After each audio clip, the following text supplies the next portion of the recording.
guys, it is Tuesday evening, and that means we're gonna talk again about raising smart kids. I think that's a good idea. I think, my 2.5 people that are watching me will agree with that. So, this is okay. This is only our second week, but and last time we talked about why do we want to talk about money with our kids and how that's really going to help us as a parents and will eventually make our life easier. So today we have a new topic, and today's topic is, I wrote that down, 9 signs that your child is ready for the money talk. Like, seriously, you have to agree.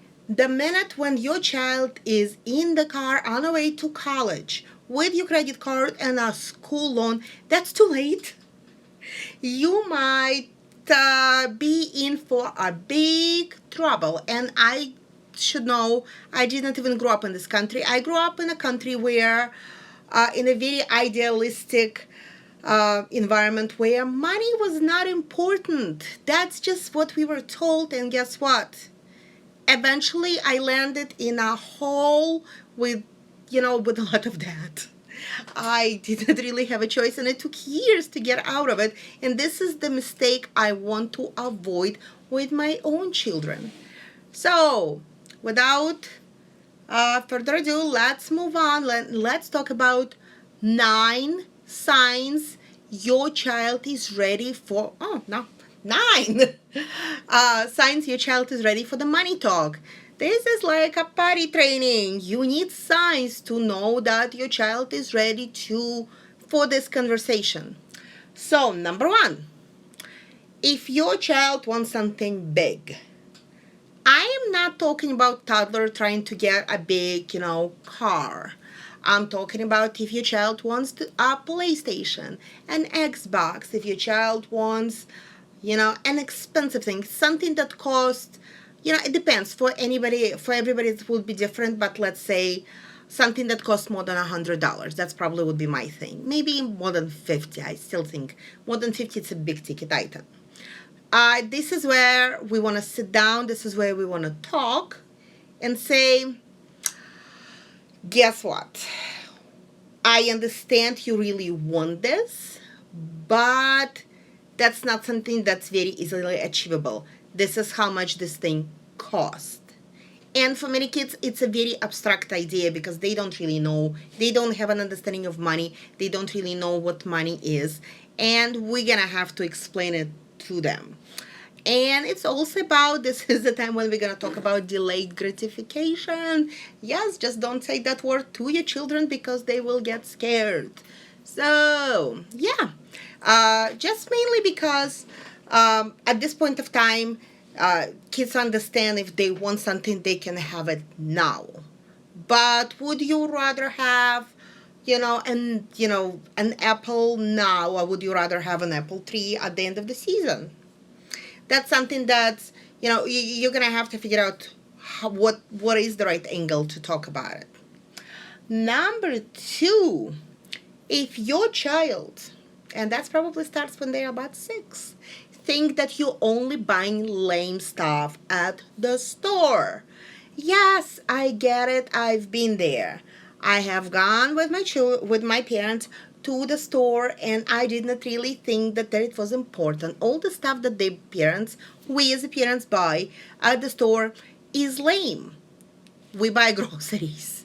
But guess what? If your child said, oh my God, why cannot you buy me this toy, but buying potatoes, you know what? Hit it where it hurts. Pick his favorite snack that is already in your cart and put it back, because this is a part of the lame shopping. So just go with it. Just see how this works, because at some point of time they have to understand, groceries is a part of life, and the little things like a toy can wait while the groceries really can't.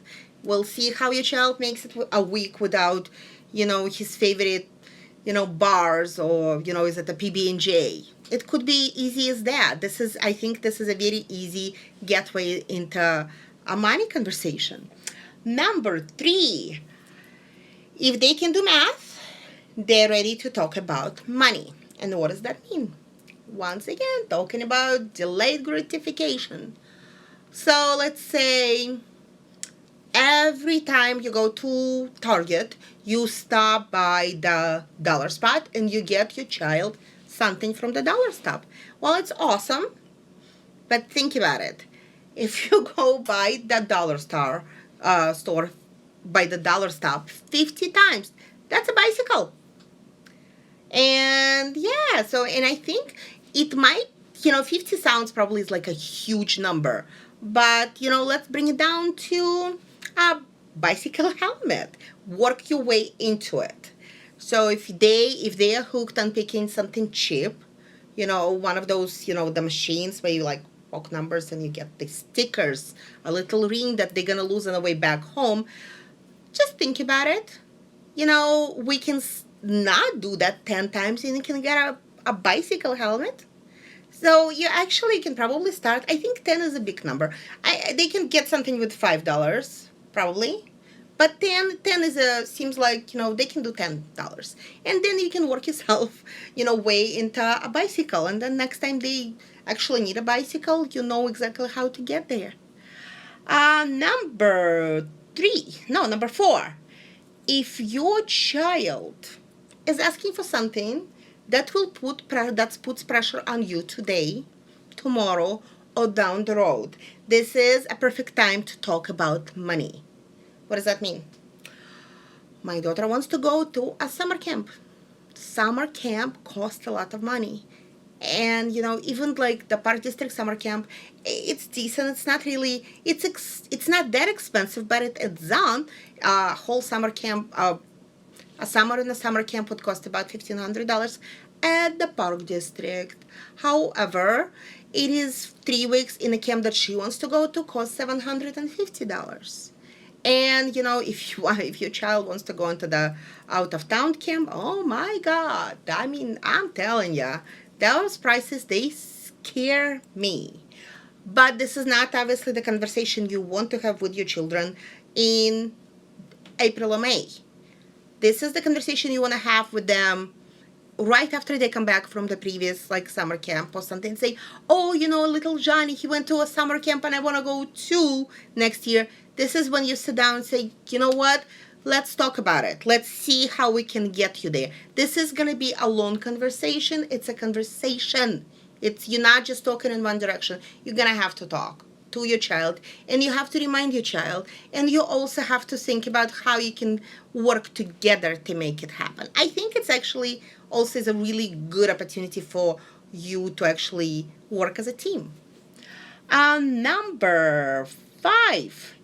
If your child asked about their college fund, yes, that happens now. My daughter, because this is what they teach them in school. They teach them in school that how important it is for them to go to college. Guess what? My daughter gets home and she says, Mom, when am I gonna, and she's asking how much money is in your college fund. And I go, ooh, college fund, you don't have one. That would be another time to actually start talking about money. But this is a topic of a different conversation. You have to make sure that you're taking care of yourself first before you finance your child's college. Yeah, so that's another one. Number 6, if your children think that they should be paid for, that you need to pay them for home chores. Your kids go to school? You know what that means? That means they talk to other kids. And that means, oh, there is Mary, and your mom pays her for cleaning your room. Your mom pays her for doing the dishes. This is a really, really good excuse for you to sit down and talk to your child. Have a conversation.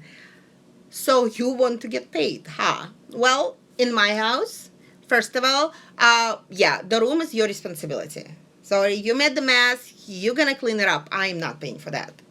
When it comes to other things that I would outsource anyway, maybe, I wish, I would say, let's say, cleaning the bathroom, not my favorite thing. But hey, if you want to do that for $3, $4, get right on it. I have no issues of paying you $3 or $4 for cleaning the bathroom. Start there. And but that would be an easy way for your children to make some money and for you to get some help. Number 7. I think it's number 7. If your child broke something. If you have impulsive children, one of mine is super impulsive. He does things without thinking. They are very likely to break something. And that would actually be another really, really good time to talk about money. Kid is a thing though. You cannot just start screaming at them saying, "Do you have any idea how much it costs?" Yeah, they don't. No. And if it's something that you had around the house for 5 years, trust me, it has a value of 0. So for this exact reason, you sort of kind of have to level the ground and you have to say, you know what? You broke that. And whatever. So, okay, here is an example. I had sunglasses that were in my car, didn't really bother anybody, and my son decided that it would be a good idea to bring them home. He brought them home, he left them at the floor, his little brother came and broke them. Guess whose fault it is? Not mine. Not little toddlers, the 2-year-olds. He's not at fault. At fault is the little guy, or not so little guy, who brought him from the car. Well, guess what? How are you gonna pay me? You have no money. Okay, well, if you have no money, you're gonna have to pay me somehow. So go and do this, whatever that is. It might be doing the laundry, it might be, cleaning the same bathroom. Sorry, my way. Whoever wants to do anything, go clean the bathroom. Don't really want to do that. Okay, moving on. Number 8. Okay, we're getting very close to the end. If your child thinks that their friends have more toys than they do, and they don't think that it's fair, and trust me, they feel that way because, hey, they're kids. They compare apples to apples. Hey, I am a person, he's a person, he has 150 toys and I only have 75. Oh my God, how unfair that is. Well, we know why that happens. That happens for a number of reasons. It's either, little Mary's parents don't really, they have too much money to spend, or they're just responding to whatever Mary is asking them to do. Maybe not. Not here to judge. But this is actually when you once again sit down and have a conversation. If my child tells me today that somebody else has more toys than they do, that would be a good time for me to say, you know what? You can have that too. So why don't you do something around the house that will be some kind of value for me where I want to pay cleaning the bathroom.